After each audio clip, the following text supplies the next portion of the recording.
para poderla poner en práctica para honra y gloria de tu nombre, Señor. Te lo pedimos todo en el precioso nombre de Cristo Jesús.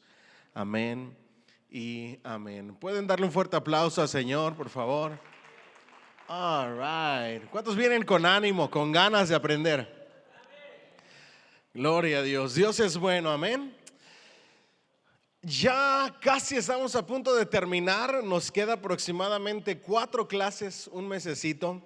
Y estoy agradecido con Dios porque arrancamos panorama del Antiguo Testamento en Génesis. ¿Se recuerdan? En Génesis hablamos acerca de la creación, las teorías de la creación.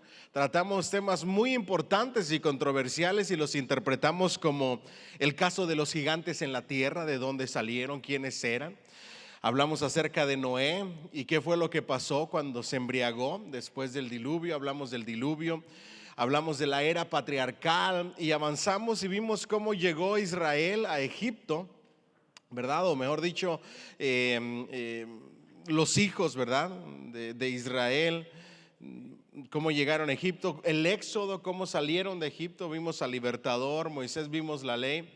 Vimos entonces Génesis, Éxodo, luego pasamos a Levítico, Números y Deuteronomio y hablamos acerca de las fiestas más importantes que tienen trascendencia y tipología en el Mesías, nuestro Señor Jesucristo. Hablamos acerca de idolatría y de religiones paganas. Vimos el sacrificio de niños con el culto a Baal, etcétera. Después de ahí nos fuimos a la época de los jueces, ¿verdad que sí? Destacamos los jueces peores, vimos los mejores jueces que Dios usó, pero también vimos a Josué en la entrada a la tierra prometida. Después de ahí nos pasamos a Ruth, primero y segundo libro de Samuel, y primero y segundo de Reyes, y primero y segundo libro de Crónicas, y vimos acerca de los reyes más importantes, los más malos y los mejores reyes. Vimos quién fue el primer rey, cómo es que llegó a ser rey, por qué llegó a ser rey. Después nos pasamos a Esdras, Nehemías y Esther la semana pasada. Vimos cómo fue llevado a cautiverio el pueblo de Israel, las deportaciones del imperio babilónico, etcétera. Luego vimos el regreso de Esdras, de Nehemías. Vimos también el libro de Esther. Y hoy vamos a ver Job, Salmos, Proverbios, Eclesiastés, Cantares. Y si Dios nos presta tiempo, vamos a ver Isaías también. No les prometo Jeremías, vamos a tener un bonus con Jeremías. Es la primera vez que vamos a hacer un bonus, porque en mi última clase voy a tratar mi último profeta y vamos a meter el libro de Enoc, que ha traído tanta controversia, un libro apócrifo, y ese bonus lo vamos a traer en la última clase.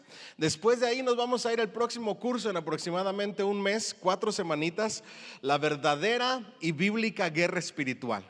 Vamos a destrozar, ¿verdad?, todas esas malas interpretaciones que andan en redes sociales hoy en día. Le vamos a dar una interpretación correcta y bíblica y vamos a hablar acerca de qué es atar y desatar, el hombre fuerte, y todas ese vocabulario, decretar, que ustedes están escuchando últimamente por ahí. Y vamos a ver la verdadera guerra espiritual. Vamos a hablar acerca de lo bíblico, del poder del nombre de Jesús, la sangre de Jesús, ¿verdad que sí? Y todo eso relacionado a guerra espiritual, juntamente con la armadura de Dios y las guerras y las armas espirituales que posee el cristiano. Va a ser una jornada impresionante. Pero por ahora les voy a pedir, por favor, que vayamos al libro de Job.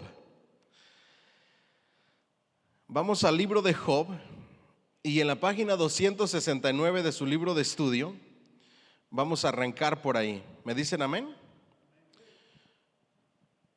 No tienen que ponerse de pie, lo voy a leer yo. Así dice la palabra de Dios, para honrar al Padre, al Hijo y al Espíritu Santo. Hubo en tierra de Uz, ¿en tierra de quién? ¿O de dónde? De Uz, un varón llamado ¿cómo? Job. Y era este hombre perfecto y recto, temeroso de Dios y apartado del mal. Y le nacieron 7 hijos y 3 hijas. En total, ¿cuántos hijos tenía? 10. Otro que se tomó muy a pecho: multiplicados, reproducidos y llenad la tierra. Hoy en día no se lo puede tomar tan a pecho porque la inflación está fuerte. ¿Ok? Entonces, su hacienda eran 7,000 ovejas, 3,000 camellos, 500 yuntas de bueyes, 500 asnas y muchísimos criados. Y era aquel varón más grande que todos los orientales, es decir, era más rico y más bendecido. E iban sus hijos y hacían banquetes en sus casas, cada uno en su día, y enviaba a llamar a sus tres hermanas para que comiesen y bebiesen con ellos.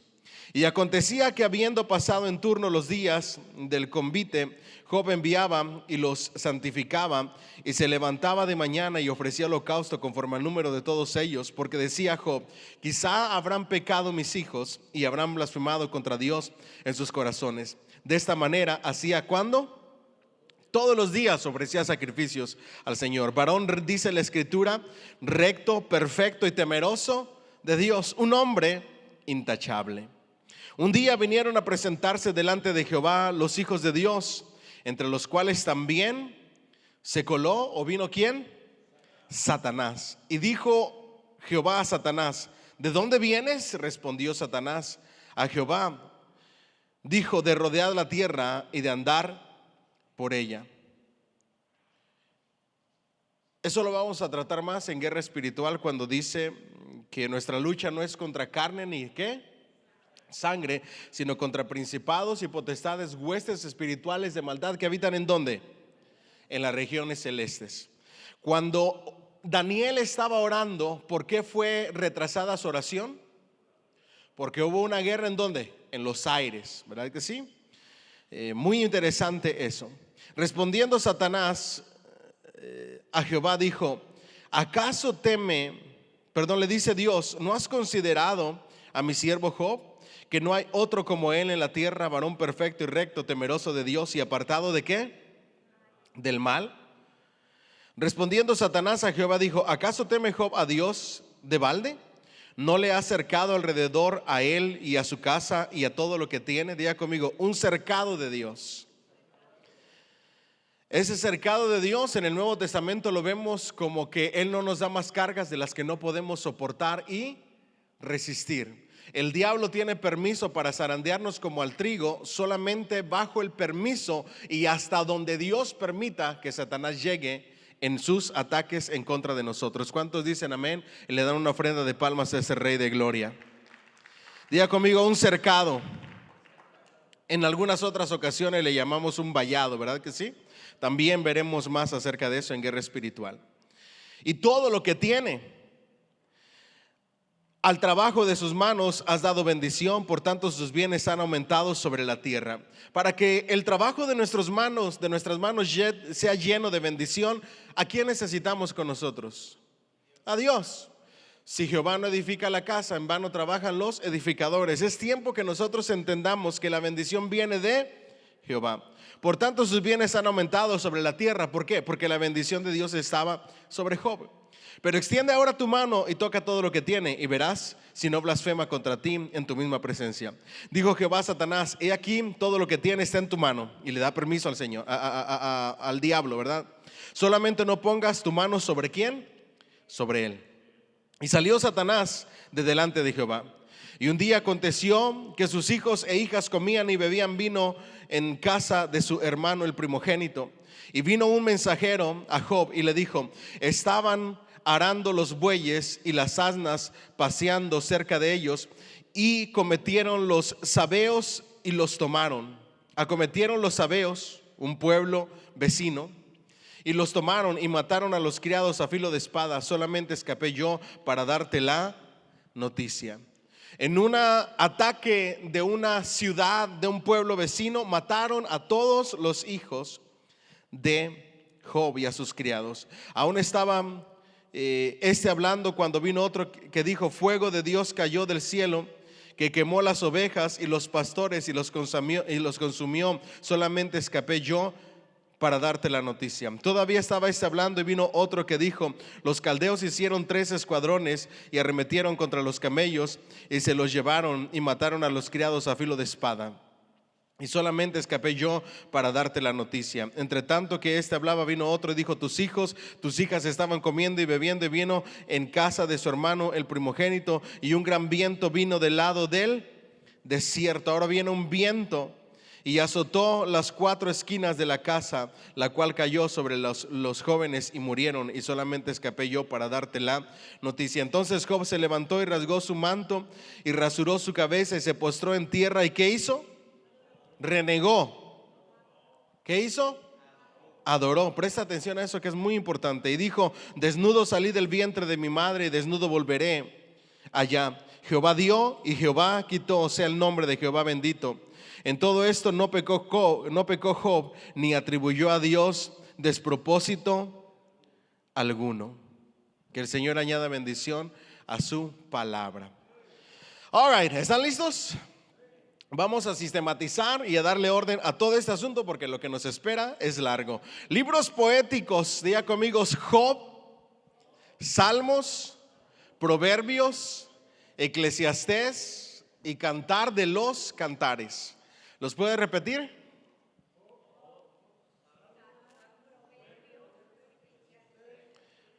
A eso le conocemos como libros, ¿qué? Poéticos, ¿ok? Libros poéticos, ¿ok? Entonces, tampoco tienen primordial importancia el autor, ¿ok? En este caso, ¿verdad? En estos libros poéticos pueden ser reyes, profetas, filósofos, poetas, el pueblo común. Todos están representados entre los que atribuyeron a su confección, muchos de los cuales son anónimos. Estos que escribieron están desde reyes, profetas, filósofos, poetas y hasta gente del pueblo común, quienes Dios inspiró para que escribieran estos libros poéticos. En esta literatura se hallan reflejados los problemas, diga conmigo, los problemas. Si alguien le pregunta: ¿qué es lo que voy a encontrar en los libros poéticos, en estos 5 libros poéticos? Bueno, vamos a encontrar problemas, vamos a encontrar experiencias en la vida, vamos a encontrar creencias, vamos a encontrar filosofía, vamos a encontrar la actitud del pueblo de Dios, los israelitas. Los libros poéticos tratan con problemas y verdades familiares a todo el género humano. Sin embargo, las diferencias en tipo, cultura y civilización, las ideas básicas expresadas por los escritores israelitas en su interpretación de la vida son todavía vitalmente importantes para el hombre de todas partes. ¿Por qué son tan importantes a pesar de que es literatura judía? Porque el Dios de Israel es el creador del cielo, de la tierra y el diseñador de todas las cosas en esta vida. Por eso es que estos libros poéticos, en todo lo que ellos hablan y enseñan, trascienden a las culturas, a las nacionalidades y a los idiomas. Vamos a entrar de lleno al libro de Job. El libro de Job trata, y el tema principal es el problema del sufrimiento. ¿Cuál es el tema principal? El problema del sufrimiento. Les hago una pregunta: ¿ustedes creen que esta vida está llena de sufrimientos? ¿A qué edad se acaba el sufrimiento? A ninguna edad.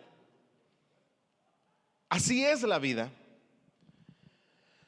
Si Dios me lo permite, el próximo domingo me pidió el pastor de la iglesia americana en donde nos reuníamos antes que fuera a predicar. En esa iglesia la mayoría son personas de la tercera edad, ya son ancianos, y yo llego ahí y me pregunto siempre: ¿qué les voy a predicar? Y voy a hablar acerca de esto mismo, de que el sufrimiento siempre va a haber en la vida. El domingo me habló mi hermano y voy a contar esta anécdota. Y dice que su vecino, de repente llegó la policía y se dieron cuenta de que estaba muerto. Ya estaba viejito el vecino.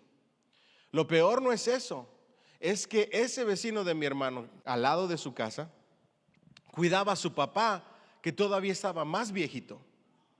Entonces pasaron días y nadie se dio cuenta que se murió. Así es la cultura americana. Después de 3, 4 días que no te contestan, si es que te llegas a comunicar con ellos, te das cuenta y mandas a la policía o a los bomberos para que vaya a ver por qué no contestan. Este ancianito cuidaba a su papá, más anciano todavía, y le daba sus medicinas. Y según me platica mi hermano, que le dijo a una vecina que que le dieron primeros auxilios al papá de este vecino que murió, le dijeron que no creían que fuera a sobrevivir porque se había descuidado tanto en la alimentación y en las medicinas a tiempo, que quizá iban a morir los dos. Imagínense ustedes. Ya ancianos, aún de ancianos, uno pudiera decir, no, en la niñez no hay sufrimiento. También en la niñez hay sufrimiento y hay decadencias. En la juventud, en todas las etapas de nuestra vida, parte de la vida, hay un terrible problema. Y ese problema es el sufrimiento. El sufrimiento no es otra cosa más que el producto de la caída del ser humano en el huerto del Edén. El pecado trajo como consecuencia el sufrimiento y los sufrimientos de la vida. Antes del pecado todo era perfecto. Adán y Eva caminaban con Dios, todo era luz, pero cuando entró el pecado, entró la oscuridad, las tinieblas y el sufrimiento. Lo vimos en el Génesis.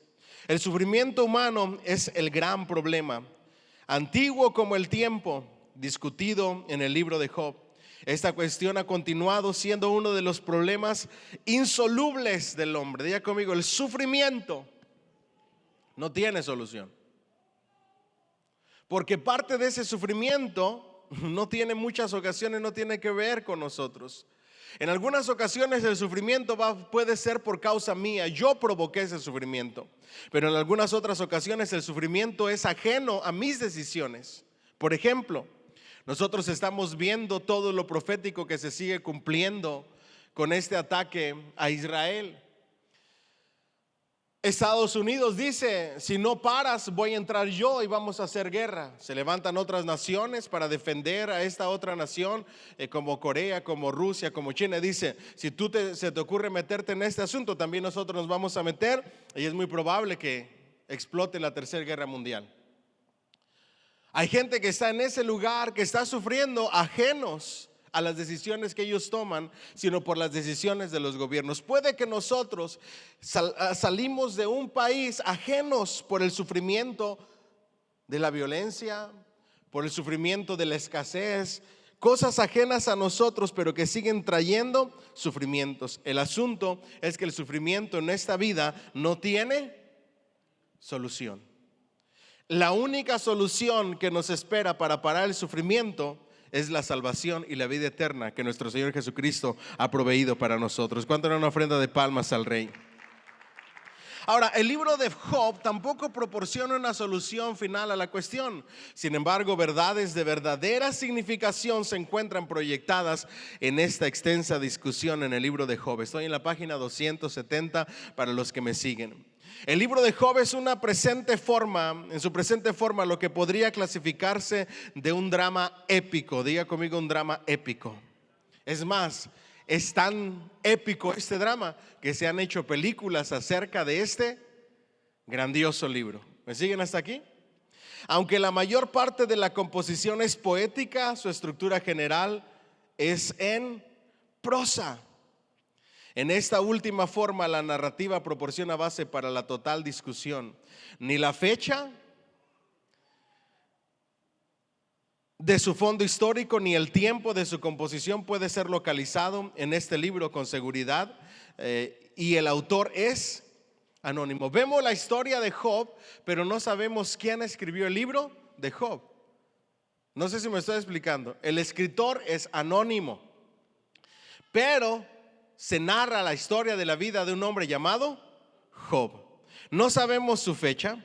Lo único que sí sabemos y que tenemos que tener nosotros en mente es que deberíamos de considerar este libro como una unidad. Las variadas interpretaciones y las numerosas teorías de su origen merecen la oportuna investigación para los estudiosos avanzados, pero la simple verdad contenida en este libro como una unidad es una significativa faceta de la revelación del Antiguo Testamento. Ahora, cuando hablamos acerca del libro de Job, ustedes y yo tenemos que entender que los principios que encierra van más allá de la fecha de su composición o de su escritor, porque los principios que encierra son principios divinos. ¿Me dicen amén? Página 271. El hogar patrio de Job era el país de Uz. Diga conmigo, Uz. Aunque falta la correlación cronológica específica, los tiempos en que vivió Job encajan mejor en la era patriarcal. Aunque no tenemos una fecha exacta, sabemos por el estilo de vida y la cultura que se relata en el libro, es que esta historia sucedió en la época ¿qué? patriarcal, de los patriarcas. ¿Vamos bien hasta ahí? All right. Entonces, ¿quién es el primer patriarca? A ver si se recuerdan de la época patriarcal. ¿Ah? Abraham, el primer patriarca. Y de ahí sigue Isaac, Jacob. Entonces, eso lo acabamos de ver. En esas épocas de la época patriarcal es donde seguramente se enfoca el tiempo de esta historia. Los infortunios de este hombre que era justo, diga conmigo, justo, dice la escritura, recto, temeroso de Dios y perfecto. Diga conmigo, perfecto. Ahora, si yo les pregunto hoy en día, ¿quiénes son perfectos? ¿Quiénes se atreverían a levantar la mano? Nadie, pero a este hombre de Dios era perfecto. Ahora, noten esto, es más fácil decir y describirnos a nosotros mismos como que soy bueno, no le hago daño a nadie. Pero de ya que Dios nos describa de esa manera es otra historia, porque Él conoce nuestra mente, nuestros pensamientos y lo más profundo del corazón. En este caso, la opinión de que es perfecto, recto y temeroso de Dios son las mismas palabras de Dios que dicen: ¿no has considerado a mi siervo quién? Job. Vividamente la personalidad de Job aparece retratada en tres situaciones diferentes: en tiempos de una prosperidad sin precedentes, la extrema pobreza y su inconmensurable sufrimiento personal. Diga conmigo, la bendición y la prosperidad no son seguras. ¿Me siguen hasta aquí? A veces tienes y a veces no tienes. Y si tienes mucho, puede que lo pierdas todo. Por eso en el Nuevo Testamento se enseña: diles a los ricos de esta tierra que no pongan su esperanza en sus riquezas. ¿Por qué? Porque las riquezas y la bendición y la prosperidad van y vienen. De ser un hombre próspero, bendecido, terminó en una terrible pobreza y lo perdió absolutamente todo, lleno de dolor y de sufrimiento. La fe de Job va más allá de lo mundano y apunta siempre a una esperanza eterna. Subrayen ahí conmigo, la fe de Job. ¿En qué se centra la verdadera fe de un creyente, de un hijo de Dios? ¿En lo mundano o en la esperanza eterna? Porque yo no sé cuántos están alegres y felices de todo lo que está sucediendo, porque eso nos habla de que huiréis de guerras y rumores de guerras, y eso nos habla de que la venida del Señor está cerca, y nosotros debemos de estar alegres y felices. Los únicos que no se alegran y están felices y no se atreven a decir: ven Señor, ven, el Espíritu y la iglesia dicen ven, son aquellos que se han aferrado a las cosas terrenales y no a las cosas eternas. ¿Me siguen hasta aquí? Y nuestra mirada debe de estar en las cosas celestiales y nuestra fe con la esperanza en la eternidad, no en estas cosas mundanas. ¿Me siguen hasta aquí? Incluso aunque lo último no está claramente definido, Job no llega a la completa desesperación durante el tiempo crucial de su sufrimiento. Job es descrito como una persona temeroso de Dios. Diga conmigo, temerosa de Dios. En la reunión de hombres yo les enseñé lo que significa el temor a Jehová, un temor reverente, que lo único que significa el temor reverente, diga conmigo, es honra. Dígalo más fuerte, por favor: honra, honor, respeto, obediencia. Eso es el temor a Jehová. No es miedo. No sé si me estoy explicando. Cuando ustedes leen en la Biblia que debemos de temer a Jehová, no es tenerle miedo, porque ¿cómo le vas a tener miedo a un Dios de amor? Aunque sabemos que es un Dios de amor, sabemos que es fuego consumidor y Dios no puede ser burlado, pero siempre va por delante su amor. ¿Me dicen amén? Entonces diga conmigo, temor reverente. ¿Qué es el temor? Honra, honor, respeto, obediencia. Eso es el temor a Jehová. ¿Vamos bien hasta ahí? All right, vamos adelante entonces. Ahora, una persona temerosa de Dios que no ha tenido Para igual jamás en toda la raza humana. El alto nivel ético por el que vivió está más allá de la realización de la mayor parte de los seres humanos o de los hombres. Incluso después de que sus amigos han analizado la pauta completa de su conducta, la moral de Job y su conducta permanece más allá de todo reproche. Diga conmigo, no hay reproche en él. Para comenzar con el relato, Job era el hombre más rico del este. Las posesiones materiales, sin embargo, no obscurecen su devoción hacia Dios. Présteme atención aquí. Por lo regular, cuando la gente empieza a tener, ¿qué le suele suceder? ¿Se acerca más a Dios o se aleja de Dios? Se aleja de Dios. En el caso de Job era totalmente diferente. Toda esta bendición económica, toda esta prosperidad, siendo el hombre más rico de aquella región, todas las posesiones materiales no obscurecían ni un poquito su devoción para con Dios. El problema de las riquezas y del amor al dinero es que nos hacen apartarnos de Dios. Viene la avaricia, viene el querer más, el nunca estar satisfecho, viene el hacer a un lado a Dios con tal de disfrutar de las supuestas riquezas. No en el caso de Job. Es más, muchos abandonan a Dios y no se preocupan por nada más en la vida, ni por sus hijos, ni por su educación, ni por su estilo de vida, simplemente con el fin de hacer dinero.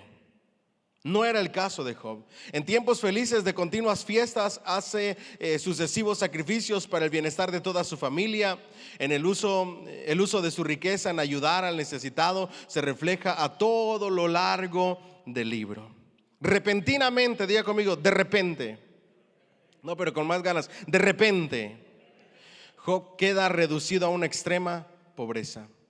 En 4 catastróficos acontecimientos pierde todas las posesiones materiales. 2 de estas grandes desgracias aparentemente provienen de causas naturales: los ataques de los sabeos y los caldeos. Diga conmigo, causas naturales. Una guerra, un ataque de pueblos vecinos, de enemigos. Nosotros podemos perderlo todo de maneras naturales: una enfermedad, un accidente en el trabajo. Mi esposa me platicaba bien triste de que vio un video donde un paisano nuestro, un hispano, se cae de una casa, estaba trabajando en la construcción y cuando cae se golpea la cabeza y cuando tratan de levantarlo, nada más le hace así.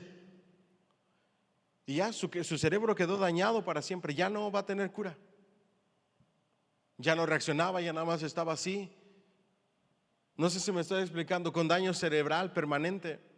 Hoy lo podemos tener todo y mañana lo podemos perder todo. En esta vida las cosas no están seguras. Lo único que está seguro es tu relación con Dios, la salvación que Él te ha dado, los dones que Él te ha dado, las habilidades que Él te ha dado, tu servicio a Dios que te va a traer. Eso sí es seguro. ¿Alguien dice amén? Le da una ofrenda de palmas al Rey.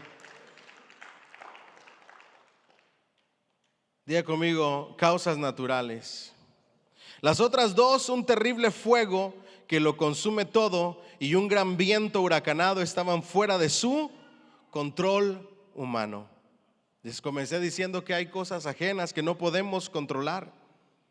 Job no solamente queda reducido a una total bancarrota, sino que pierde a todos sus hijos. ¿Cuántos hijos tenía? No perdió a uno y luego después de 3 años perdió al otro y después de 10 años los perdió a los 10 en el mismo día. ¿Usted se imagina el dolor en el corazón de un padre que pierde a todos sus hijos y a sus hijas en el mismo día por estas catástrofes? Job fue sumido a una terrible confusión.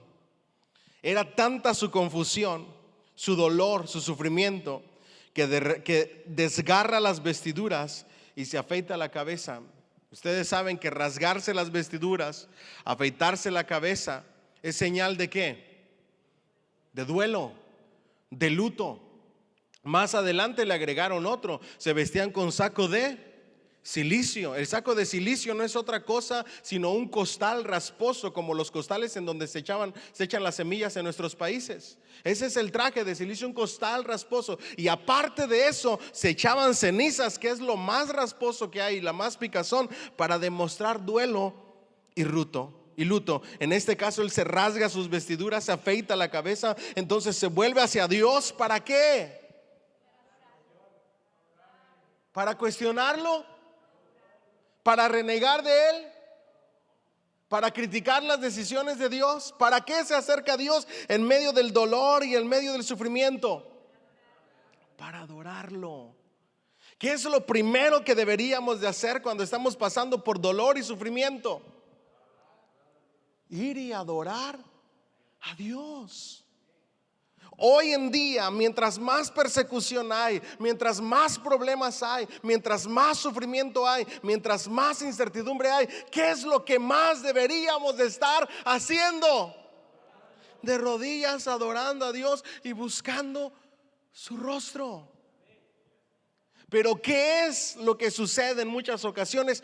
Todo lo contrario. La gente se enoja con Dios, se decepciona de Dios, como si Dios no fuera lo suficientemente sabio y perfecto para que nosotros entendamos y repitamos las mismas palabras en medio del sufrimiento. Jehová dio, Jehová quitó. Sea el nombre del Señor bendito. ¿Me dicen amén? Si pierdes el trabajo, si viene una enfermedad, todo puede suceder. ¿Me siguen hasta aquí? Pero Jehová dio y Jehová quitó. Sea el nombre de Jehová bendito. Reconociendo que todo lo que había poseído había provenido ¿de quién? De Dios. ¿De quién viene todo lo que tienes? ¿De quién proviene? ¿De que eres hábil para los negocios? ¿De que eres inteligente? ¿De que eres bueno para tu oficio?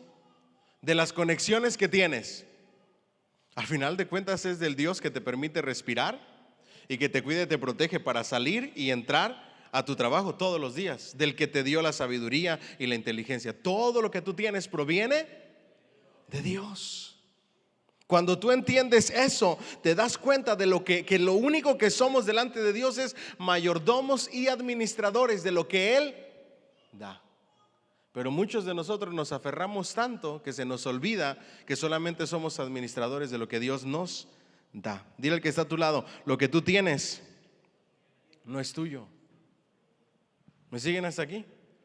Por eso yo soy muy partidario de decir: la casa que el Señor nos dio, el carro que el Señor nos dio, la bendición que el Señor nos dio. A mí me cuesta mucho decir mi casa, mi carro. Es la gracia y el amor de Dios, porque no lo conseguimos nosotros por nuestra cuenta. Jehová dio.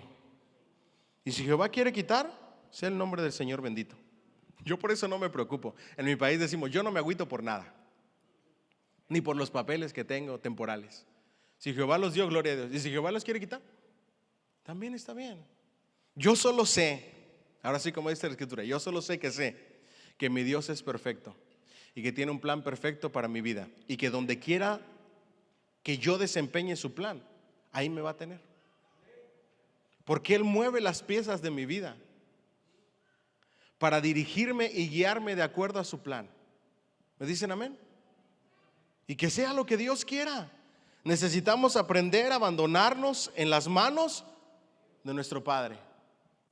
Claro, debemos de ser mansos y humildes como las palomas, pero astutos como las serpientes. Una cosa es confiar y abandonarse en los brazos del Señor, y la otra muy distinta es ser negligentes.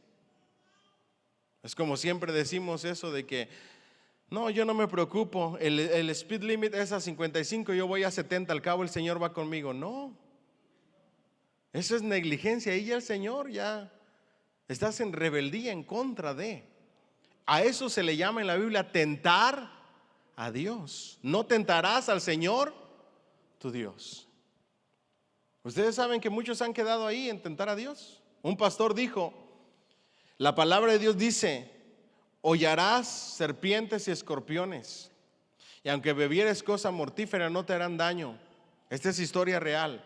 Y para demostrar y hacer una ilustración del poder de Dios y del poder de la palabra, en el servicio, durante la predicación, estaba manipulando una serpiente venenosa, porque la escritura dijo que nosotros íbamos a hollar, y aunque entrara veneno de serpientes o escorpiones, no nos iba a pasar nada. Y para demostrarle a la congregación la verdad bíblica, llevó a una serpiente, lo mordió, y ¿qué creen que pasó? Se murió, lo mató. ¿Por qué? Porque eso es tentar a Dios. La mala interpretación de la escritura. No puedes interpretar todo literal. Si no, haríamos una secta de jóvenes rebeldes cuando dice: el que no aborrece a padre y a madre no es digno de mí. Todos los aborrecedores de papá y mamá, vénganse conmigo, vamos a empezar una nueva iglesia. Y la Biblia lo dice. No sé si me estoy explicando. No tentarás al Señor tu Dios. Vamos adelante. Él también reconoce que en la providencia de Dios no había perdido. En la providencia de Dios lo había perdido todo, y por esto le bendice, no acusándolo de ninguna culpa. Diga conmigo: no acusó a Dios. Luego en el capítulo 2 fue atacado de una terrible sarna. Diga conmigo: una sarna. Se sienta en un muladar lleno de cenizas y desesperadamente busca alivio, rascándose con trozos de teja sus heridas y pústulas. En este momento su esposa le aconseja que maldiga a su Dios y que se muera. Lo ha perdido todo. Perdió a sus hijos, perdió a sus criados, perdió sus bueyes, perdió su ganado. Y ahora llega una terrible enfermedad, una sarna, que no hay manera de calmar esas heridas y esa comezón por causa de esa sarna. Y todavía llega la esposa a decirle: mijo, ya mejor maldice a tu Dios y muérete. ¿Ya qué te queda hacer? ¿Les puedo hablar a las esposas aquí en este pedacito? Qué terrible es cuando lo tienes todo con tu esposo. Lo has tenido todo, te lo ha dado todo, y en los momentos de dificultad y pérdida te atreves a decir que tu esposo ya no sirve para nada. Dígame amén o dígame ay Señor. ¿Usted no ha visto la cantidad de personas que yo he visto que terminan mal diciendo que sus esposos no sirven? Porque llegó una crisis a su vida en que lo perdieron, y a veces lo perdieron todo. Entonces, en lugar de apoyar en medio de la pérdida, lo que hace la esposa es abandonar. Diga conmigo: ay Señor. ¿Me siguen hasta aquí? No todas las esposas son así. Hay otras esposas que se quedan en las buenas y en las malas, como el pacto matrimonial, ¿verdad que sí? Y le echan ganas juntos. No era el caso de la esposa de Job. Su relación con Dios estaba un poquito atrasadita. Y ese es el peligro de vivir en matrimonio yendo uno más avanzado que el otro. La relación de Job era personal. Era una relación con Dios, pero no dice lo mismo de su esposa. Y su esposa refleja absolutamente todo lo contrario. Y ese es un peligro terrible, porque andarán dos juntos si no estuvieran de acuerdo. Debemos de procurar ir caminando y avanzando juntos en lo que el Señor nos ha dicho y nos ha dado. ¿Me siguen hasta aquí? Después de ahí, ¿qué pasa? De nuevo este hombre justo surge por encima de todas las circunstancias y reconoce a Dios como dueño y Señor de todas las vicisitudes de la vida. Diga conmigo: Dios, dueño y Señor de todo. Ahora, cuando decimos Señor de todo, es que Él es literalmente el que se enseñorea de todas las cosas. Luego vemos a tres disque amigos, ¿ok? Elifaz, Bildad y Zofar. Llegan a visitarlo con un buen propósito, supuestamente de confortarle. Pero cuando se dan cuenta en la situación que está, en lugar de confortarle, ¿qué hacen? Lo empiezan a señalar, lo empiezan a culpar, empiezan a argumentar en contra de él. Ellos apenas si lo reconocen sumido en un estado de agudos sufrimientos, tan sorprendidos estaban que se sientan en silencio durante 7 días. Mira el impacto que provocó. Y yo no sé si ustedes se habían dado cuenta de la cronología del libro de Job, Pero cuando dice que llegaron sus amigos, al ver todo lo que estaba sufriendo Job, durante 7 días no dijeron ni una sola palabra. Solamente se quedaron observando el dolor y el sufrimiento. Solamente lo acompañaron sin decir absolutamente nada. Fue tanto el impacto del sufrimiento de Job. Se sientan en silencio durante 7 días. Job finalmente rompe con su actitud pasiva y maldice el día de su nacimiento. La no existencia habría sido mejor que soportar tales sufrimientos. No maldice a Dios, pero maldice el día en que nació. Ojalá y no hubiera nacido, porque si no hubiera nacido, no estaría sufriendo todo esto. Con la angustia en el alma y el tormento físico en el cuerpo, sopesa el enigma de la existencia en la pregunta: ¿por qué habré nacido? Es la misma pregunta que nos hacemos nosotros cuando estamos sufriendo. ¿Para qué nací? ¿Por qué nací?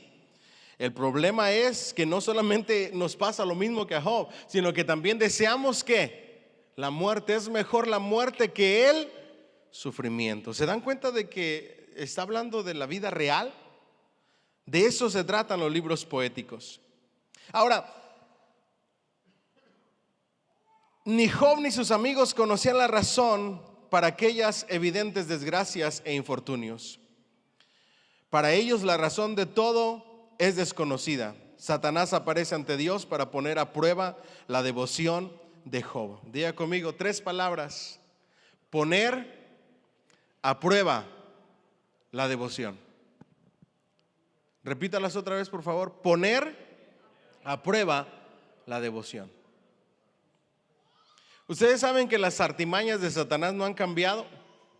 Él va a seguir poniendo a prueba tu devoción para con Dios. Si él logra tocar tu devoción para con Dios, logra que te apartes de él.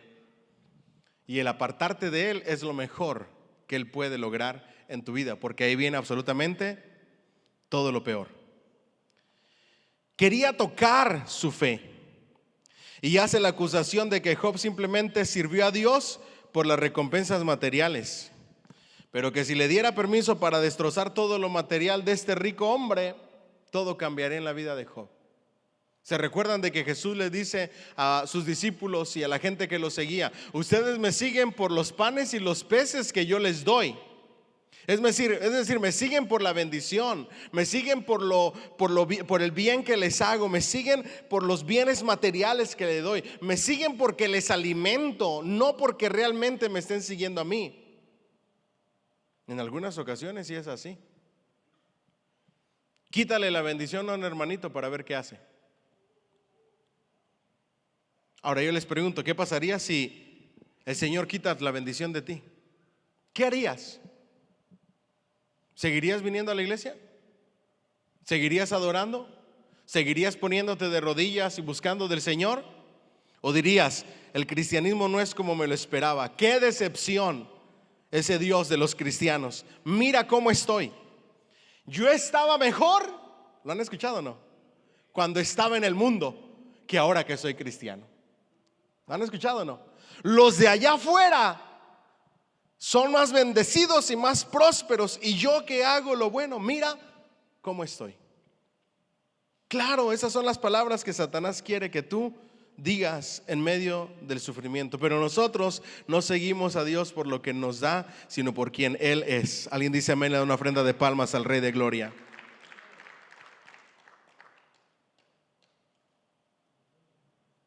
Aunque Job había maldecido el día en que vino al mundo, nunca maldijo contra Dios. Consciente por completo de sus sufrimientos y no encontrando ninguna explicación, Job propone la pregunta: ¿por qué? Diga conmigo, ¿por qué? Ya van 2 preguntas. ¿Cuál fue la primera pregunta que se hace Job? ¿Para qué nací? Es válido hacerse esas preguntas en el sufrimiento. No ofende a Dios. ¿Me dicen amén? Segunda pregunta, diga conmigo, ¿por qué? Tampoco ofende a Dios, porque Dios sabe que somos seres humanos. Con cierta repugnancia sus amigos intentan consolarle, ya que él lo había hecho con muchos otros en tiempos pasados. Eso está en el capítulo 4, versículo 1. Lo que tú siembras vas a cosechar. Sus amigos vinieron a tratar de consolarle porque él lo había hecho con ellos en el pasado. Él les había ayudado, él había ayudado al necesitado en muchas ocasiones. Y lo que tú siembras, eso vas a cosechar. De repente Elifaz precavidamente resalta que ningún mortal con sabiduría limitada puede aparecer perfectamente justo ante Dios o ante el Dios omnipotente. Fallando en reconocer la genuina devoción de Job hacia Dios, Elifaz llega a la conclusión de que está sufriendo por causa de su pecado. Capítulo 4 y 5. No hay justo perfecto nadie delante del Dios omnipotente. Pero ¿qué decía Dios? Job sí. Luego viene Bildad. Inmediatamente le replica que Dios no trastocaría la justicia, apelando a la tradición y afirmando que Dios no rechazaría a un hombre sin tacha. Bildad implica que Job está sufriendo precisamente por sus propios pecados. Eso está en el capítulo del 6 al 8. ¿Cómo un hombre justo puede estar pasando por esto? ¿Cómo un hombre puede ser justo ante Dios?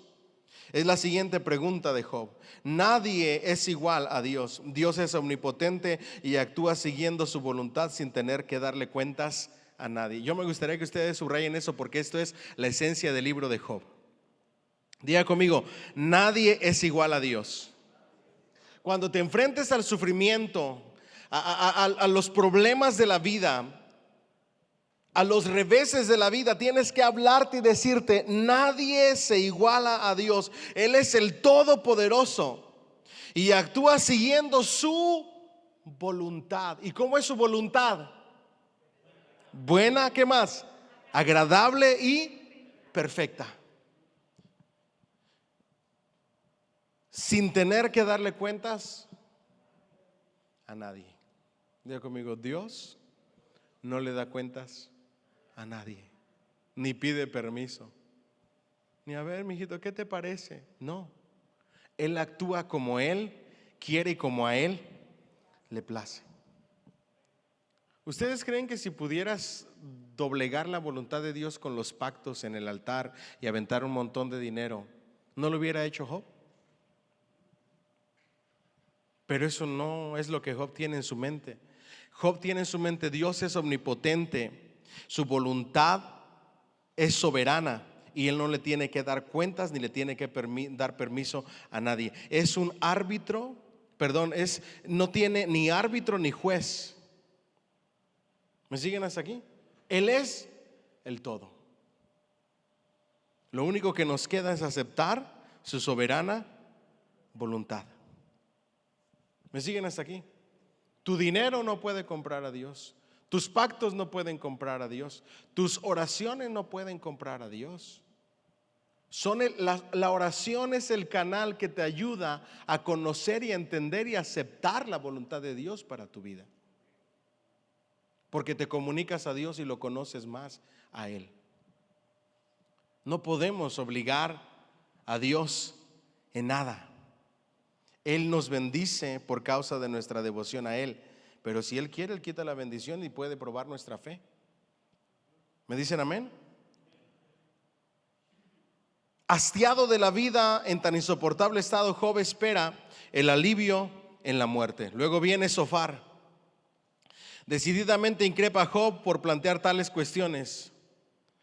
Dios podría revelar su pecado, pero la sabiduría divina y el poder de Dios están fuera del alcance de la comprensión del hombre. Aconseja a Job que se arrepienta y confiese su culpabilidad. Eso está en el capítulo 11. Pero ¿qué dice Job? Valientemente afirma: toda la vida, lo mismo que la humana, que la de las bestias, está en las manos de Dios. Diga conmigo, toda la vida, tanto la vida humana como la de los animales, está en las manos ¿de quién? De Dios. De acuerdo con sus oponentes, reafirma que Dios es omnipotente, omnisciente y justo, con una intensa vehemencia hacia Dios, pero no comprobando el recibir ningún alivio temporal. Job se hunde en las profundidades de la desesperación. En un periodo de duda se pregunta si habrá vida después de la muerte. Ahora, recuerden que la revelación de la vida después de la muerte es progresiva.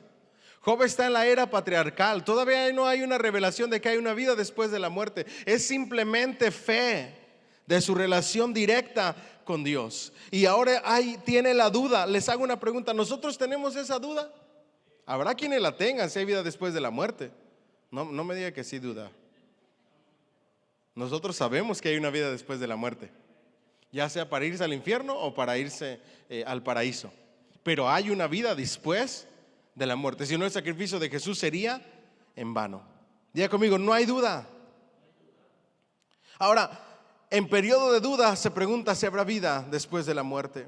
Capítulos 12 al 14. Elifaz acusa a Job de hablar cosas sin sentido, faltando así el respeto debido a Dios, afirmando que es demasiado arrogante. Elifaz insiste que la tradición tenía la respuesta. El sufrimiento es el resultado del pecado.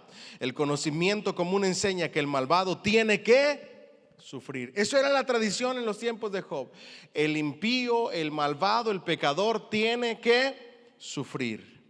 Pero Dios va más allá de las tradiciones. ¿Me siguen hasta aquí?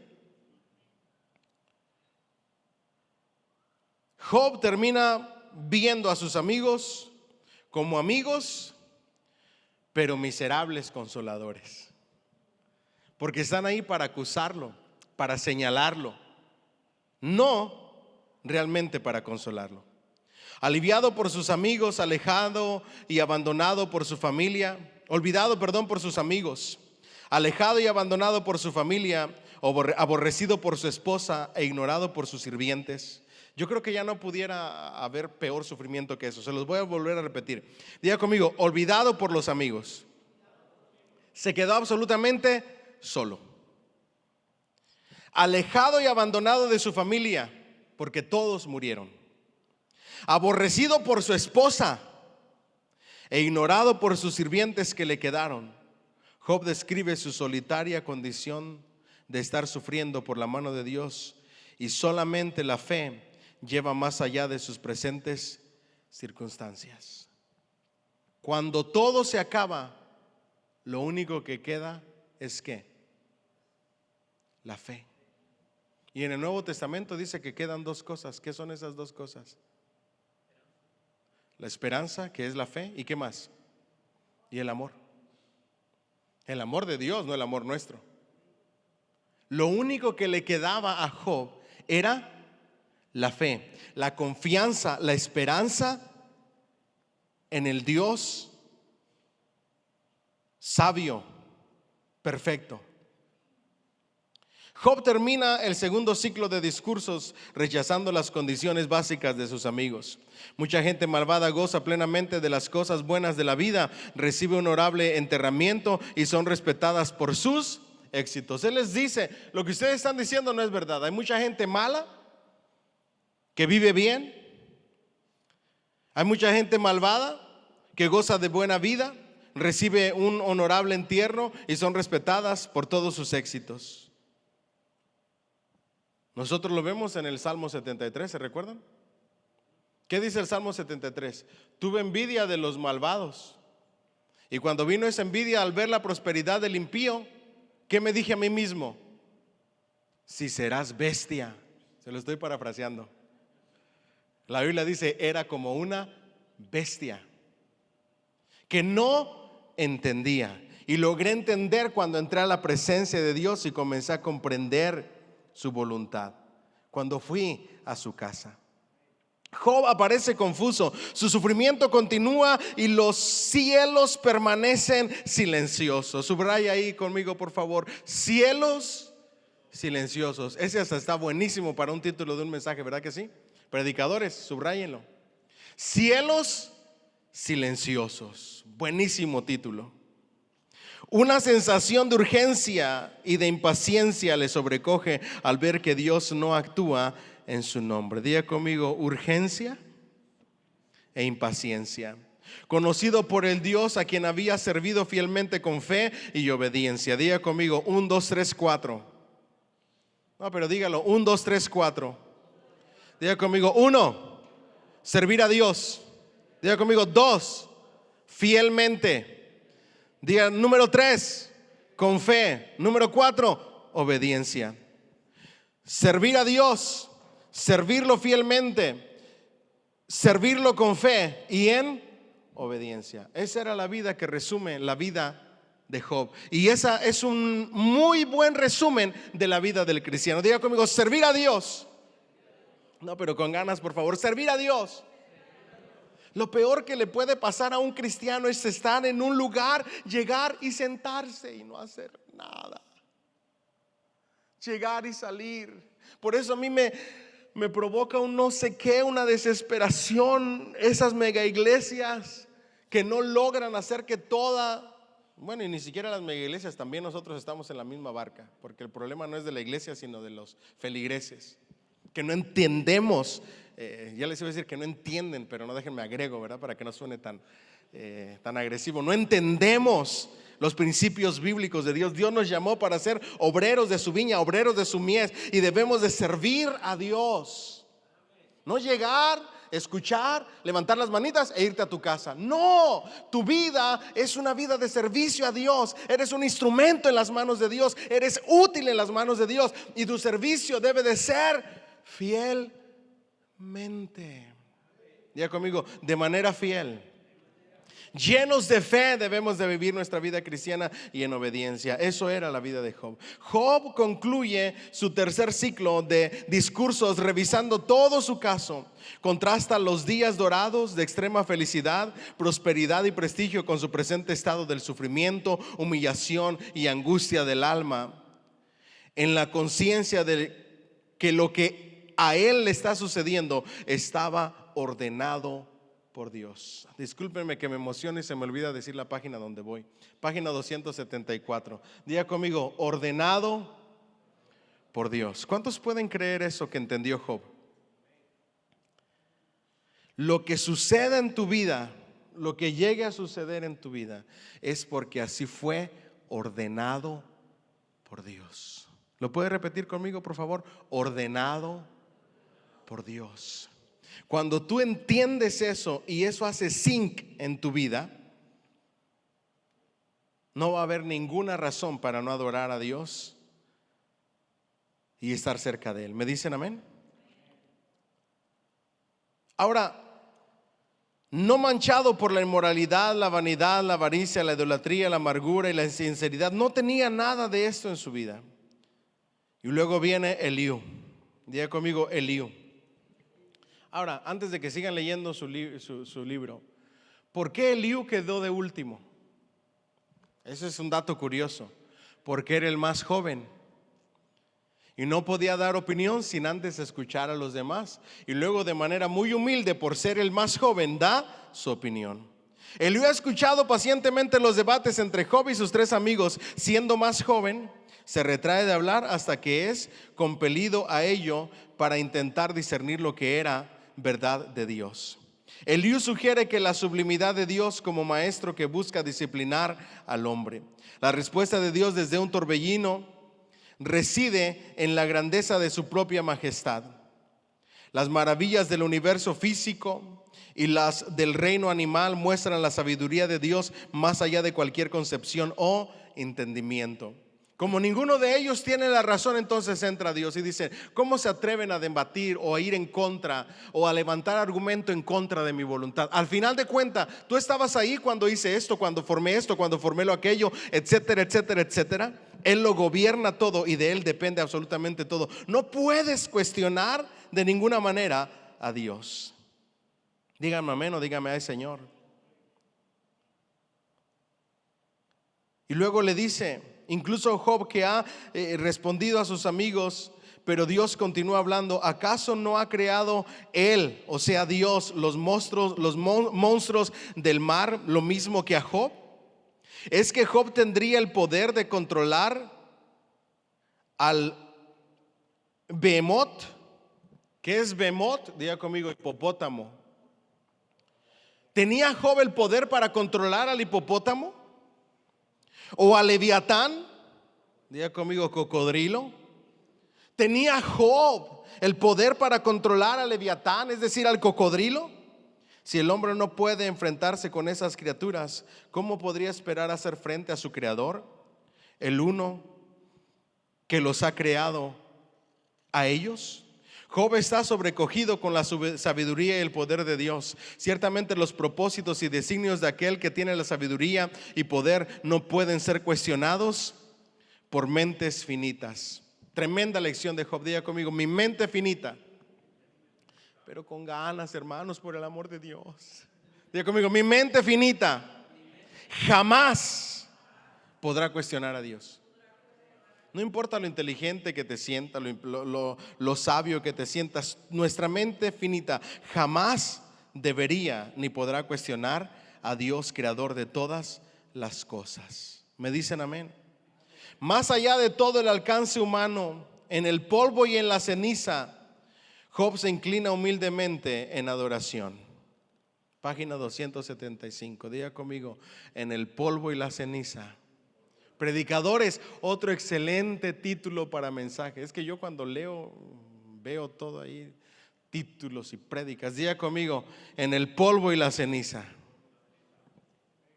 ¿Qué hizo Job en el polvo y la ceniza? Se inclina humildemente ¿en qué? En adoración. ¿Qué hace? Se inclina ¿para qué? Para adorar. ¿Hay alguien aquí que pasa por sufrimientos todos los días? Yo creo que todos los días pasamos. Levanten la mano si ustedes pasan por sufrimientos. Yo no los veo inclinados adorando a Dios. Diga conmigo: ay, Señor. Van a decir: ya para la otra ya no levanta la mano. Ustedes tienen que entender que aparte de ser maestro, soy predicador y tengo que confrontarlos con la palabra para que ustedes y yo despertemos. Tú tienes que empezar a venir al altar sin que el ministro de altar te lo pida, sin que nadie te diga levanta tus manos y adora, sin que nadie te diga ponte de rodillas. Debe de nacer de ti por tu humildad delante del Dios creador y regidor del universo. Tu adoración debe de estar para con Él en las buenas y en las malas. Dáselo más fuerte al Señor. ¿Qué hacía en su adoración? Confesaba que era insignificante delante de la grandeza del Creador. Cuando tú te postras delante de Él para adorarle, tú confiesas que delante de su grandeza eres insignificante. Es el mayor acto de humildad y de humillación, donde tú literalmente le dices a Dios: delante de ti soy insignificante. Por eso es que hay tanto problema en mí el ver a una iglesia adorando sentados. Ni el hebreo para adorar significa sentarse, ni tampoco el griego. La palabra griega que se utiliza cuando dice que el Padre busca adoradores que le adoren en espíritu y en verdad, porque tales adoradores busca que le adoren, la palabra adoración en griego ahí es proskuneo, que significa echar tu cuerpo hacia adelante, ponerte de rodillas con tu frente en la tierra. De ahí viene la palabra griega para adorar. Es la máxima expresión de insignificancia y de dependencia de Dios que podemos hacer delante de Él. Diga conmigo: ay, Señor. ¿Le paramos o le seguimos? ¿Le seguimos? Démosle entonces. En una nueva perspectiva de Dios. Diga conmigo: nueva perspectiva. Ojalá que podamos tener una nueva perspectiva de Dios. Amén. Al igual que por sí mismo comprueba que ha hablado más allá de su limitado conocimiento. Dile al que está a tu lado: no abras la boca más allá de lo que no conoces. Este es el mejor consejo que podemos recibir de Job. No abras la boca de lo que no conoces. Mejor quédate calladito. No des tu opinión de lo que no conoces. Habla de lo que conoces, pero de lo que no conoces. Miren, antes de que mis niñas fueran grandecitas, adolescentes y jovencitas, siempre que yo escuchaba hablar acerca de la rebeldía de los jóvenes, me quedaba, miren, calladito, porque no puedo hablar de lo que no conozco. Solamente cuando lo vives y lo conoces puedes dar tu opinión. Por la fe y la confianza en Dios, el que sobrepone a las limitaciones de la razón humana en la solución de los problemas que tan audazmente ha planteado ante el silencio de los cielos y antes de que éste se rompa. Identificado por Dios como mi siervo, Job se convierte en el sacerdote oficiante e intercesor para sus 3 amigos que tan estúpidamente habían hablado. Supuestamente llegaron a consolar a Job, empezaron a decir disparates y ahora Job está intercediendo por ellos y sus opiniones torpes. Su fortuna fue restaurada en doble medida. En la camaradería de sus parientes y amigos, Job vuelve a experimentar el bienestar y las bendiciones de Dios tras el tiempo de su severa prueba. Yo tengo una pregunta, ¿la puedo compartir con ustedes? Porque ustedes que vienen a esta clase de clases, yo los considero mentes curiosas. ¿Están listos para esta pregunta curiosa?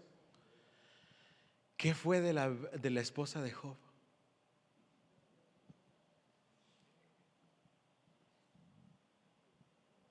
¿Será que siguió ahí y disfrutó de todo? ¿Se le quitó el enojo y regresó con Job? Es una pregunta que yo me he hecho todo el tiempo. ¿Qué pasaría con esta mujer? Porque después de decirle maldice a tu Dios y muérete, y sabrá Dios qué más ha hecho,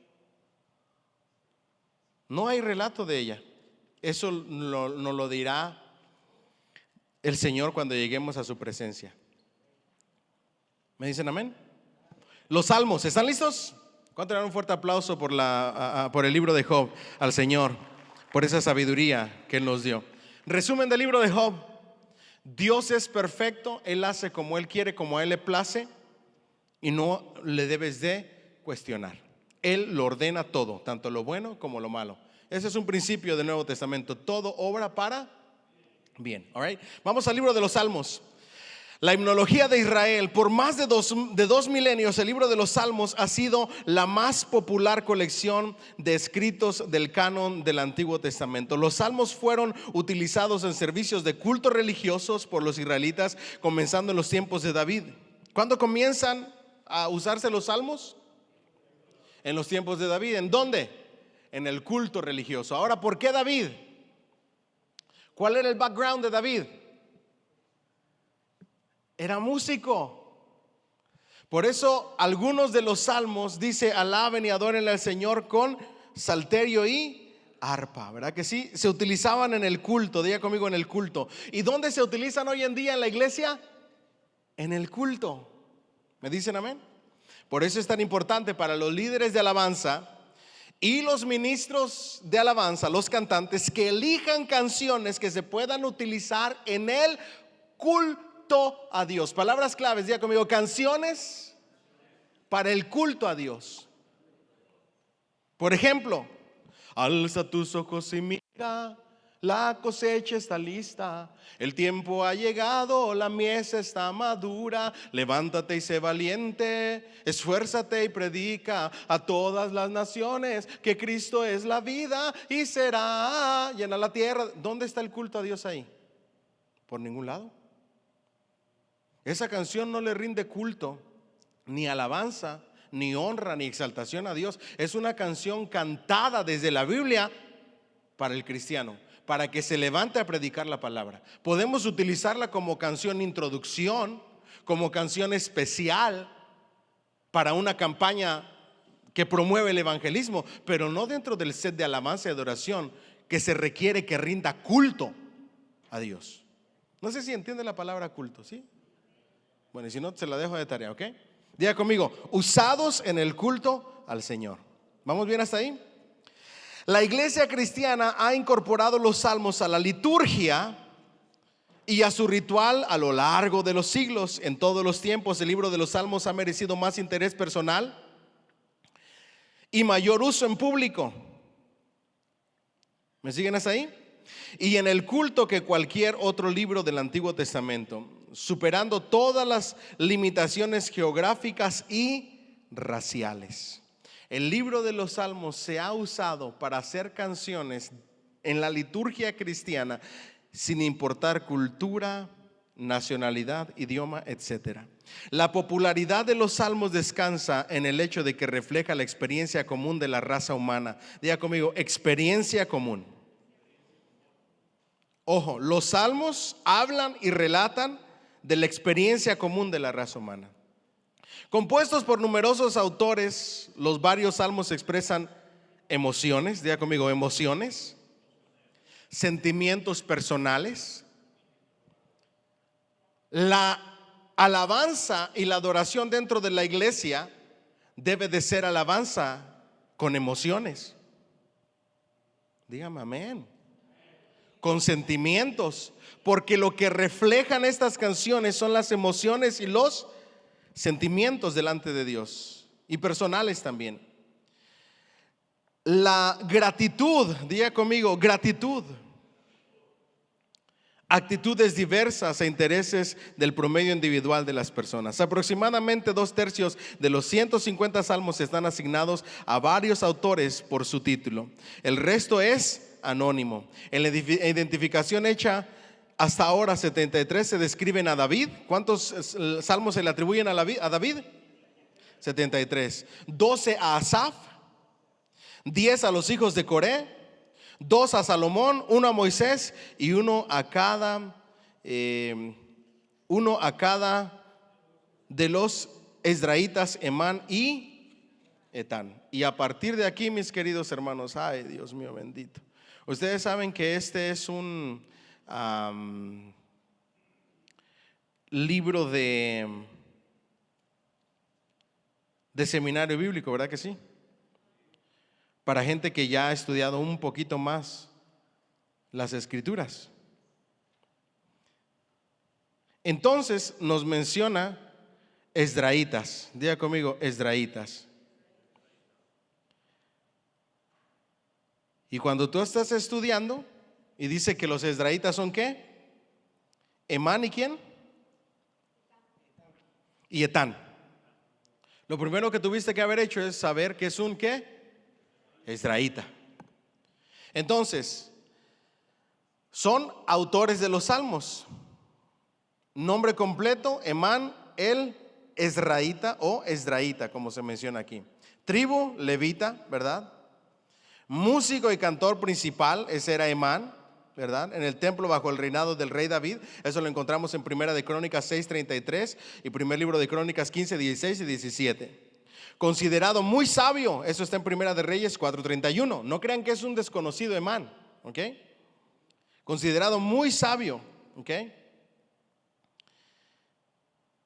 En Primera de Reyes 4:31 lo mencionan como una de las personas más sabias conocidas, solo inferior a la sabiduría de Salomón. Este era Emán.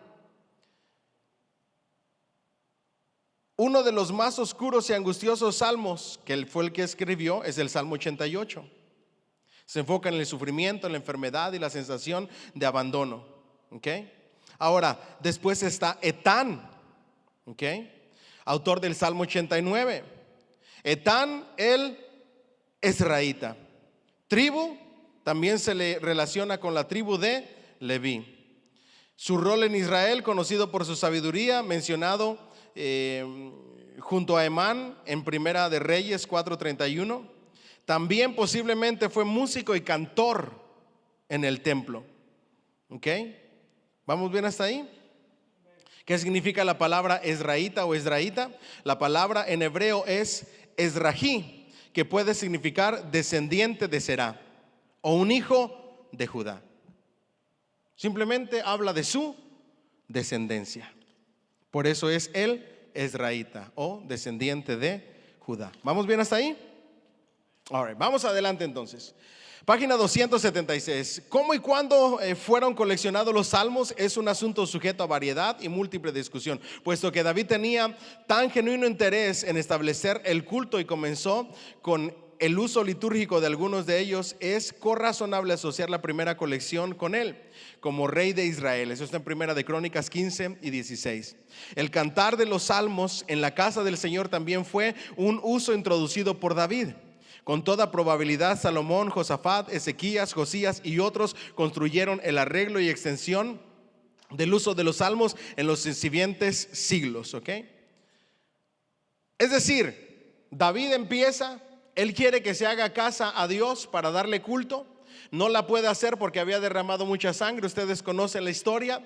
Pero de ahí le deja a Salomón para que la construya. Pero él ya había avanzado en instrumentos musicales, incluso invención de instrumentos musicales. Ya había preparado músicos, ya había preparado cantores, ya había preparado gente con palabra de parte de Dios, etcétera. Y ya iba avanzado en ese culto que quería rendir, ¿ok? Ahora, número 1, ¿cómo están divididos los salmos? La necesidad de la salvación del hombre es universal. Una necesidad para la resurrección hacen que el alma se vuelva hacia Dios. Diga conmigo, necesidad de salvación. Entre los salmos nosotros vamos a ver algunas divisiones, por lo menos 6 de ellas. La primera división de lo que trata el libro de los salmos es la necesidad de salvación del hombre es universal. Todos los seres humanos necesitan salvación. Número 2, diga conmigo, confesión. Esa es otra parte muy amplia en el libro de los salmos. David libremente le expresa sus sentimientos de la sincera confesión de pecado más ejemplarmente en el Salmo 51, cuyo fondo histórico está en el segundo libro de Samuel 12, 1 al 13. ¿Qué pecado confiesa ahí en ese salmo? Adulterio y homicidio. ¿Ok? David no busca el evadirse de su personal responsabilidad. Sobrecogido y totalmente humillado, se vuelve hacia Dios con la fe, dándose cuenta de que un espíritu roto y humillado es aceptable a Dios. Entonces, a veces vamos a venir a Dios en el culto cantando de nuestra necesidad de salvación. A veces vamos a venir dentro del culto para confesar nuestros pecados, humillándonos y arrepintiéndonos, porque un espíritu contrito, roto y humillado no va a despreciar al Señor. Dígame amén. Los sacrificios y servicios de un individuo arrepentido son la delicia de Dios, de la misericordia. División número 3, diga conmigo, alabanza. Los salmos de alabanza son numerosos. Esas expresiones de exaltación y gratitud son a menudo la consecuencia natural de una gran liberación. Las alabanzas a Dios con frecuencia se expresa por el individuo que comprueba las obras de la creación en la naturaleza del Todopoderoso. La acción de gracias por las cosechas, la alegría en la adoración, la celebración de las fiestas y los grandes aleluya son parte de la alabanza. ¿Lo repiten conmigo, por favor? Diga conmigo, la liberación. Cuando tú sientes que Dios te ha liberado, que Dios ha intervenido, debes de elevar tu alabanza. Diga conmigo, gratitud. Cuando te sientes agradecido por Dios, debes de elevar tus acciones de gracias al Todopoderoso. Cuando Dios te ha dado y te ha bendecido, debes de estar agradecido por tus cosechas y alabar a Dios por ello. El simple hecho de adorar a Dios, de ver su grandeza y su poder y poderlo contemplar, debería de llevarte a alabar a Dios. Diga conmigo, los grandes aleluyas. División número 4 del libro de los Salmos. ¿Están listos? Los salmos de los peregrinos. Está etiquetado como cantos de los antepasados o cantos graduales. ¿Han leído en el encabezado que dice canto gradual?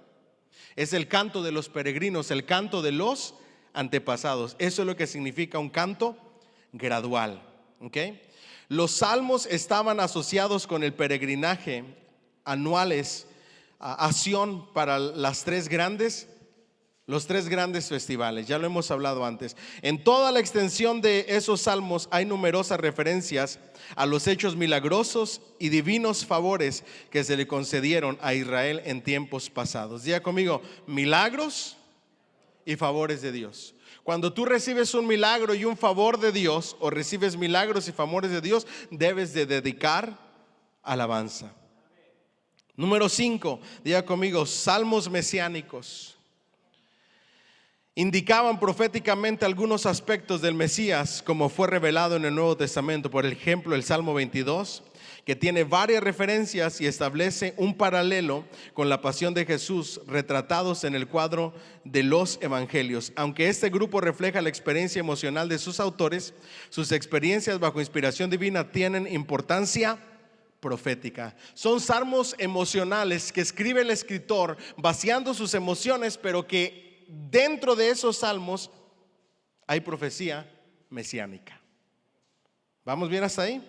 Y número 6, otro grupo de salmos puede ser clasificado por el uso de acróstico. Diga conmigo acróstico, que son el alfabeto hebreo. En este caso, el más largo que tenemos es el Salmo ¿qué?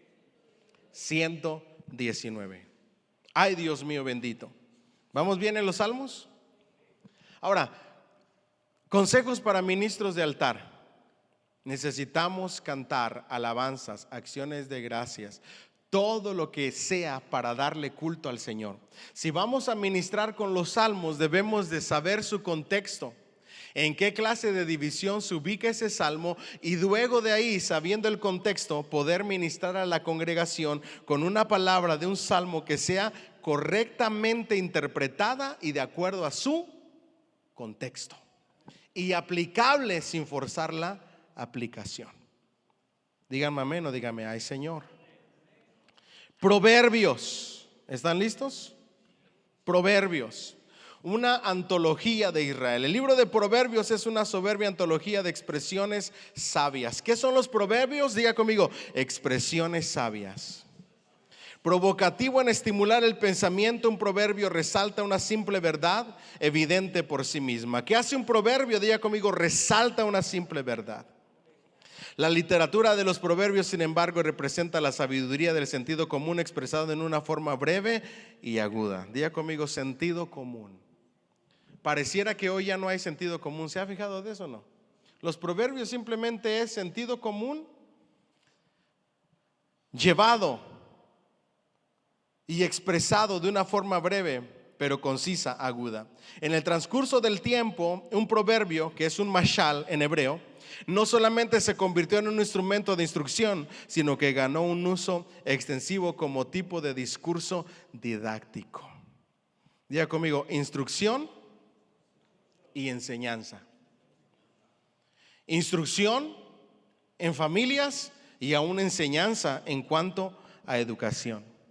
Ahí usted tiene la división de los proverbios de Salomón, ¿verdad? Las palabras del sabio, de Ezequías, las palabras de Agur, las palabras del rey Lemuel, etc.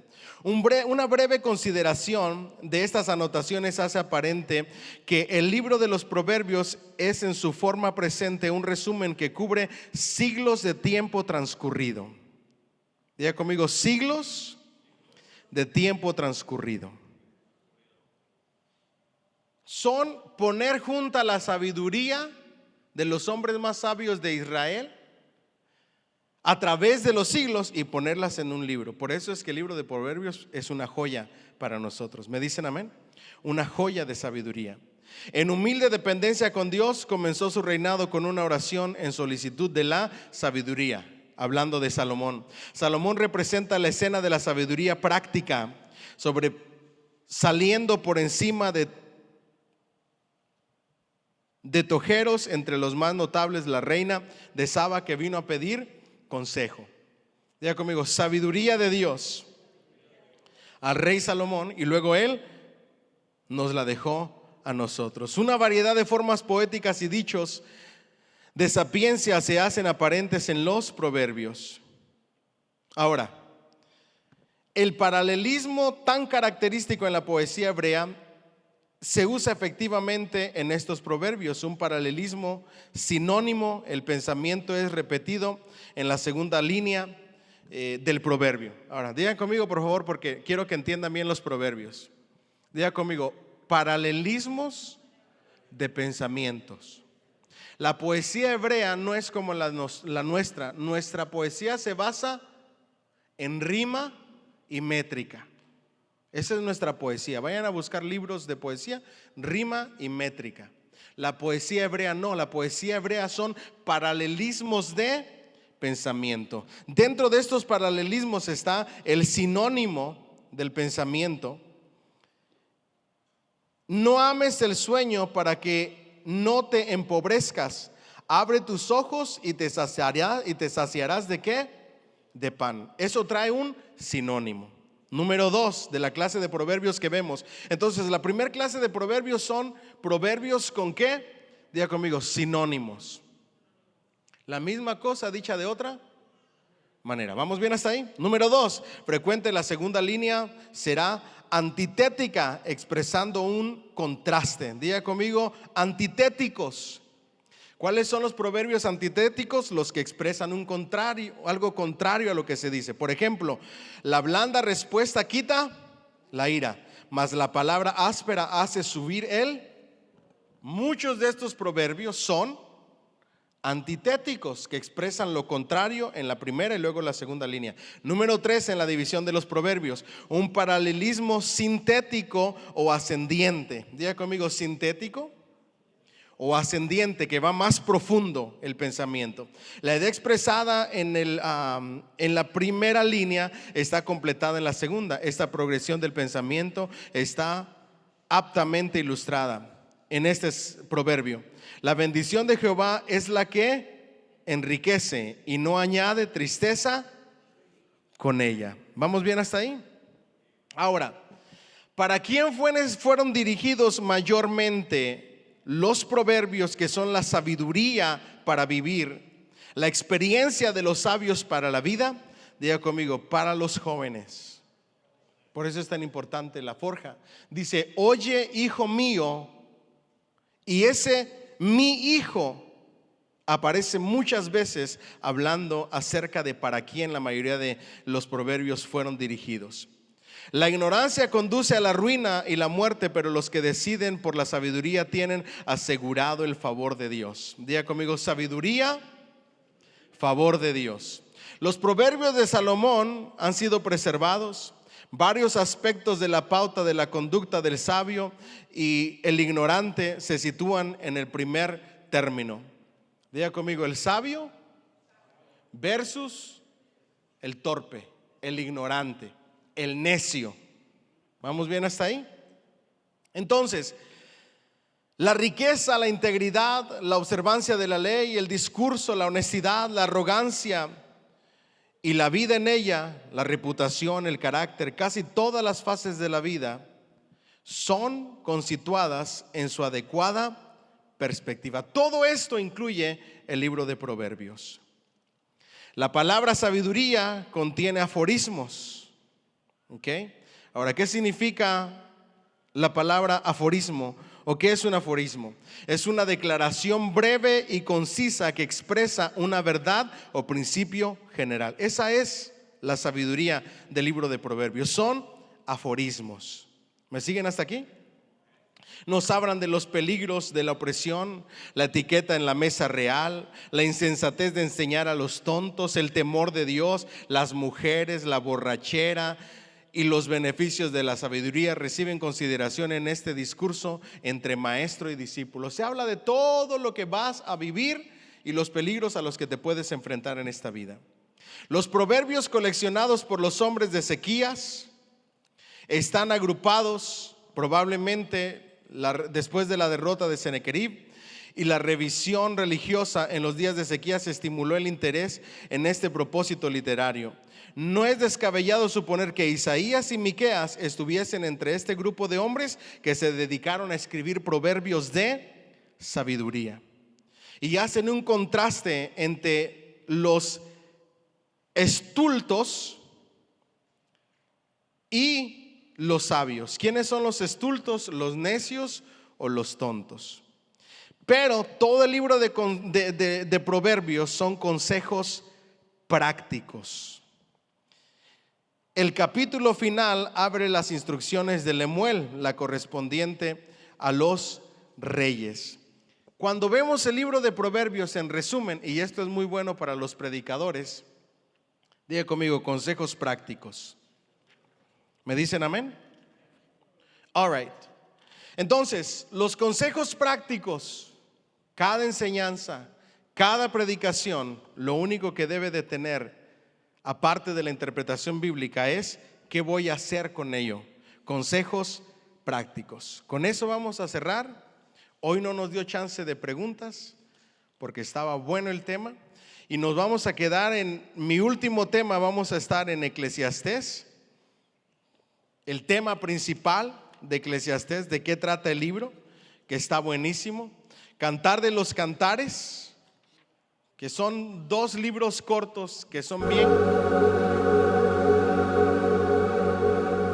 Cantar de los Cantares, lo puedes tomar la historia como Israel, viendo a Dios como el personaje principal y a Israel como la mujer que está tratando de ser enamorada, o como lo vemos los evangélicos, Cristo es el que está tratando de enamorar a su iglesia, la iglesia es la que está ahí representada en ese libro, Cristo y su iglesia. O lo puedes ver como un canto, un poema. ¿Me siguen hasta aquí?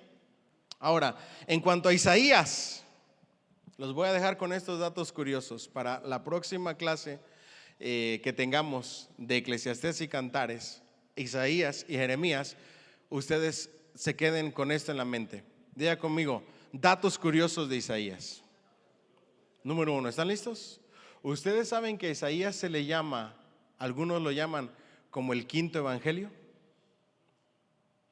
Otros dicen que Isaías es el evangelista del Antiguo Testamento y que Isaías narra los 2 testamentos en sus capítulos. Esto es impresionante. Nada más para que ustedes digan, cuando venga eso yo quiero estar presente. ¿Saben cuántos capítulos tiene Isaías?